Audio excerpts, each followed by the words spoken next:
Good morning, Cemetery Road Baptist Church. Happy Monday, 16th of November 2020.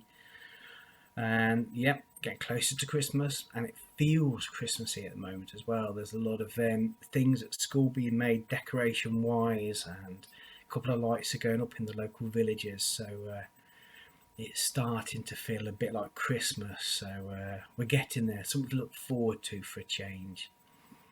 And I mean, it's not talking about looking forward, but I like looking back now and again. I like looking on these on this day in history websites because I found a really interesting one today. I've seen a couple of documentaries and a couple of films about this subject, but it's about the Inca tribe, I guess, the Inca people in the Andes. And in 1532, Atahualpa, I believe that's it, Atahualpa, was captured by Francisco Pizarro, who was a Spanish conquistador. Gosh, that's a Monday morning mouthful, isn't it? Francisco Pizarro captured Atahualpa, and Francisco was a Spanish conquistador. And what's remarkable about this story is that the Incas eventually accepted the Spanish people dressed in their armor and who had these strange weapons, and they allowed them to come into their land and so forth, so on. And I believe the Spanish realized there was great wealth there in the form of gold. So they captured Atahualpa. We'll call him Ata, just for the sake of me not offending his name anymore. And invited him to a banquet. He entered this banquet, and it was a trap. He was captured, and a lot of his men were killed by cannons and gunfire, which they just hadn't seen. They had, I guess, spears, bows and arrows and things. They were just outgunned, literally. They had no armor, and the Spanish just basically walked through them. So this guy's captured, and he, to try and save his life, he says, "Look, I'll fill this room with treasures for you." And the Spanish, they held on to that. He just said, "Please spare my life." So they started excavating or whatever with the gold. It started to leave the land, and eventually the Spanish went back on their word though, and they executed Atta. They didn't burn him though, which was what they would normally have done, because he'd converted to Catholicism quite late on.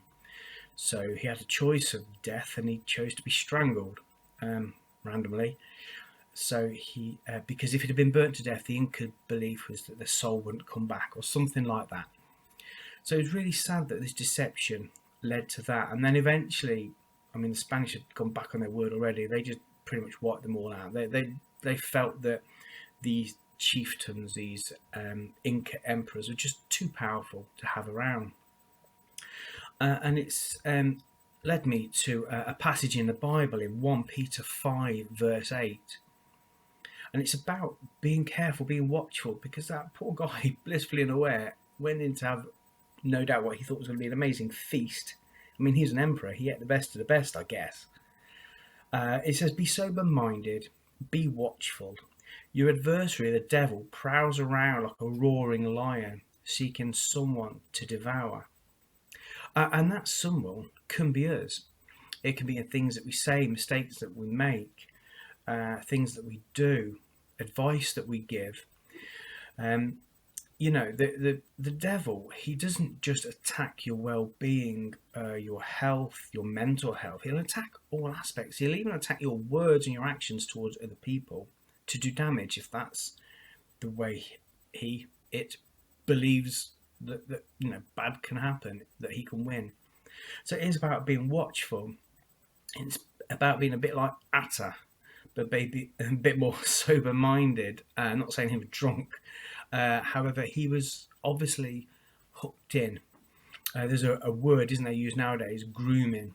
And you can imagine he was groomed, and he was going into this amazing banquet. No, not a chance. He was caught. Just the same way we need to be careful in these times when there's lots of talk, isn't there, about vaccines and anti-vax, and I know there's lots of battles, and you watch your presidential elections, and that President Trump just won't concede. He just won't accept that Biden has won.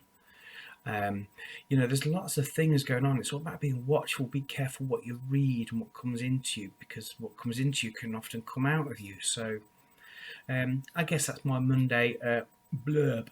We need to be watchful. I need to be watchful. We all need to be watchful. So hope you have a blessed week. Hope you all are taking very good care of yourself. I do hope to see you soon at one of our live services or in anything else that we got going on. So God bless you guys. Don't forget to get your kids scribbling, doing a Christmas card design for the church competition. I need them by Friday. We'll choose a winner. There will be presents and the prizes, and the prizes will contain e-numbers. So the kids should definitely be on board with that. God bless you all. Stay safe. Stay gelled up. See you soon.